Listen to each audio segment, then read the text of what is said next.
વિસનગરમાં કનુભાઈ ચૌધરીના જન્મદિવસે અનોખી ઉજવણી. રક્તદાન કેમ્પમાં 400થી વધુ બોટલો એકત્રિત, દાતાઓમાં ઉત્સાહ જોવા મળ્યો. વિસનગરમાં પ્રમુખ ગ્રુપના કનુભાઈ ચૌધરીના જન્મદિવસની અનોખી રીતે ઉજવણી કરવામાં આવી. જન્મદિવસ નિમિત્તે શહેરની અદ્યતન વોલેન્ટરી બ્લડ બેંક ખાતે વિશાળ રક્તદાન કેમ્પનું આયોજન કરવામાં આવ્યું, જેમાં મોટી સંખ્યામાં રક્તદાતાઓએ સ્વૈચ્છિક રીતે રક્તદાન કરી 400થી વધુ બોટલો રક્ત એકત્રિત થતાં માનવ સેવાનો સુંદર સંદેશ સમાજ સુધી પહોંચ્યો હતો.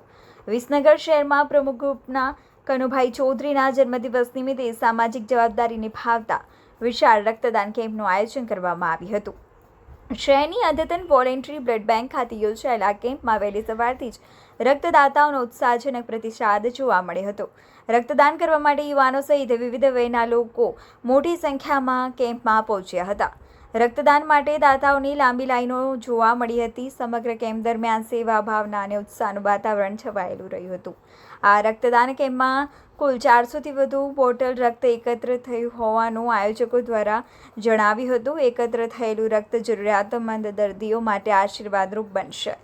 રક્તદાન કરનાર તમામ દાતાઓને આયોજકો દ્વારા ઇનામ આપી પ્રોત્સાહિત કરવામાં આવ્યા હતા. આ પ્રસંગે કનુભાઈ ચૌધરીએ તમામ રક્તદાતાઓ, આયોજકો, સ્વયંસેવકો અને સહયોગીઓનો હૃદયપૂર્વક આભાર વ્યક્ત કરતા જણાવ્યું હતું કે જન્મદિવસની ઉજવણી કરતા સમાજને ઉપયોગી થાય તેવા સેવા કાર્યોને પ્રાધાન્ય આપવું એ સૌની જવાબદારી છે. આ અનોખા રક્તદાન કેમ્પે જન્મદિવસની ઉજવણીને સમાજ સેવા સાથે જોડીને અનેક લોકો માટે પ્રેરણારૂપ ઉદાહરણ પૂરું પાડ્યું હતું. કનુભાઈ, આજે તમારો જન્મદિવસ છે અને સાથે સાથે બ્લડ કેમ્પ છે. તમને કેવું લાગે છે? ખૂબ આનંદ થાય. રોજ આમ તો જન્મદિવસ જેવું જ હોય છે, પણ છતાં પણ વિશેષ એટલા માટે આનંદ થાય કે આજે આટલી મોટી સંખ્યામાં બ્લડ ડોનરો, શુભેચ્છકો, મિત્રો, સગા સંબંધીઓ અને દૂર દૂરથી દાતાઓ, બ્લડ દાતાઓ આવ્યા, એમને મળવાનું થયું અને આટલી સુંદર વિસનગરમાં વ્યવસ્થા બ્લડ બેંકની જોઈ અને બધાનો ખૂબ ઉત્સાહ અને આનંદમાં બહુ સરસ વધારો થયું છે. અને એક સરસ આટલી વ્યવસ્થા જોઈ અને આટલા વિસ્તારમાં કોઈ આવી સરસ વ્યવસ્થા બ્લડ બેંક હોય એવી કોઈ છે નહીં. એટલે મને આજે મારી જન્મદિવસે આ રાજુભાઈ, કૃષિભાઈ અને એમની ટીમે જે વ્યવસ્થા કરી છે એ બધા હું આભારી છું અને આટલું સુંદર કામ કરતા રહી એમાં સહભાગી બનવાનો મોકો મળ્યો. બાળકોને થેલેસીમિયા થાય છે, બ્લડ ચડાવવા જાય છે. થેલેસીમિયા માટે દાન માટે તમને વિચાર કઈ રીતે આવ્યો? મને રાજુભાઈએ વ્યવસ્થામાં આ એક થેલેસીમિયા માટેની વ્યવસ્થા બાકી છે અને હું બ્લડ કેમ્પ દર સાલ કરું છું એટલે મને આ વિશે થોડું ખબર છે કે બ્લડમાં બાળકોને ખૂબ જરૂર હોય છે. થેલેસીમિયાના પેશન્ટ હોય ને દર મહિને બ્લડ જોઈતું હોય છે. એટલા માટે પછી વિચાર આવ્યો, રાજુભાઈએ મને પ્રપોઝલ કર્યું.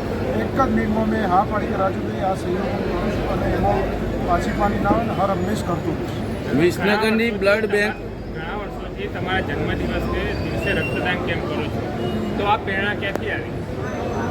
આમ તો 2004માં મારા ફાધરને જ્યારે સિવિલમાં એડમિટ કર્યા મારે 10 બોટલ બ્લડની જરૂર પડી. એ દિવસે મારે ગામમાંથી અને બીજા સગા સંબંધીઓને વ્યવસ્થા કરવા માટે દૂર દૂરથી બોલાવવા પડ્યા. એ દિવસથી રેડ ક્રોસ સાથે વાત થઈ અને આવા બ્લડ કેમ્પો કરવાની પ્રેરણા મળી પડી. ઓકે કીર્તિભાઈ, બ્લડ બેંક તો બની ગઈ, પણ હવે શું? બ્લડ બેંકની વાત કરું તો પહેલાં તો આજે જે રક્તદાતાઓ રક્તદાન કરી રહ્યા, એટલે રક્તદાન એ મહાદાન છે. આજે કેમ્પનું આયોજન થઈ રહ્યું છે એટલે કેમ્પ એટલી એક યજ્ઞ છે અને જે બ્લડ બેંક બનાવી એ મહાયજ્ઞ છે. આ મહાયજ્ઞમાં જે આપણા કનુભાઈએ રક્તદાન કેમ્પ કરી એક યજ્ઞની આહુતિ આપી છે. આજે વિસનગરની તમામ જનતાઓને થેલેસેમિયા હોય, કેન્સર પીડિત હોય, આંતરડાના રોગો હોય, કોઈ સર્જરી થઈ હોય, આવા બધા દર્દીઓ માટે આ બ્લડ બેંક આશીર્વાદરૂપ થશે એ ચોક્કસ માગું છું. આજે બ્લડ બેંક ચાલુ થઈ ગઈ, દાતાઓએ ખૂબ દાન આપ્યું, પણ બ્લડ બેંક એવી વસ્તુ છે કે ખાતું ધન છે. બ્લડ બેંકમાં કોઈ આવકનું સ્ત્રોત નથી, પણ સતત ખર્ચાઓ અને એમાં અમે થેલેસેમિયા વોર્ડ કરીશું અથવા તો એમ્બ્યુલન્સ વાહન કરીશું તો આ બધા ખર્ચા વધવાના છે. બ્લડ બેંક નાની હતી, આજે મોટી બનાવી તો મેન્ટેનન્સ ખર્ચ વધશે. નવી નવી મશીનરીઓ લાવ્યા, એનો મેન્ટેનન્સ ખર્ચ વધશે. પણ રાજુભાઈ અને કનુભાઈ જેવા આ બ્લડ બેંકની પડખે ઊભા છે એટલે કાંઈ આંચ આવવાની નથી અને સતત પ્રગતિ કરી વિસનગર શહેરની આજુબાજુ તાલુકાની અને છેક વિજાપુર ઊંઝા અંબાજી સતલાજના બધાને મદદરૂપ થવાની ચોક્કસ બાબત છે, એમાં કોઈ શંકા નથી. ભાઈ વોલેન્ટરી બ્લડ બેંકમાં દાન ઘણું જ મળ્યું છે, દાતાઓ વિશે કંઈ કહેશો? દાતાઓ ખરેખર ગયું ભગવાનની મહેરબાની કે જેઓએ આજથી 10 વર્ષ પહેલાં સાર્વજનિક સ્મશાન મારા માર્કેટ સુધી હું લઈ ગયેલો સ્મશાન એટલે મને તકલીફ પડી કે અને આ જ મોસમ હતી, શ્રાવણ મહિનો હતો તો કોઈ ઊભું રહેવાની જગ્યા નથી. તો એ પ્રેરણા મળી હતી અગર સ્મશાન હતું બોલી તો દાતાએ ખુલ્લા મતે સહકાર આપ્યો. એવી ને એવી જ આપણી આ બ્લડ બેંક 30-35 વર્ષથી ચાલુ હતી. આગળ ડૉક્ટરો બધા ઘણા બાબા ચલાવતા સરસ રીતે છેલ્લા 5 વર્ષથી થોડી બ્લડ બેંકમાં ખાતા બહુ અહીંયા ખર્ચા પડે છે, મહિને 2 લાખ ખર્ચા. તો મેં મારી ટીમને વાત કરી અને ડૉક્ટરે વિનંતી કરી કે રાજુભાઈ તમે લો. તો મારી ટીમે કીધું કે રાજુભાઈ લઈ લો અને મારો પણ વિચાર ખરેખર જીવ બચાવવાની વાત છે. આજે એમનો જીવ બચી જવાનો તો પ્રેરણા મળી અને એવા સુંદર દાતાઓ મળ્યા. આજે પણ તમે જોઈ રહ્યા છો કનુભાઈ ડી ચૌધરી મામાશા એમના સમાજના દરેક રીતે તમે જો તો આખા ઉત્તર ગુજરાત દરેક જગ્યાએ એમની પહેલ હોય છે દાતાની.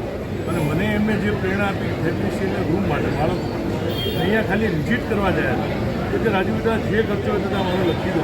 અને આજ તમે એમનું જોઈ લો છો એમના સભા સિબ્બંદીઓ જે આવીને અહીંયા બ્લડ 500 બોટલ બ્લડ એટલે આવા દાતાઓ પણ બધા છે. અમારી હિંમત જાગે અને આપણે તો ભગવાનને શું કહીએ કે પ્રાર્થના કરીએ તો સવારનું આયુષ કરે અને હંમેશા આવી સેવાઓ કરતા એમ ભગવાનને પ્રાર્થના કરીએ.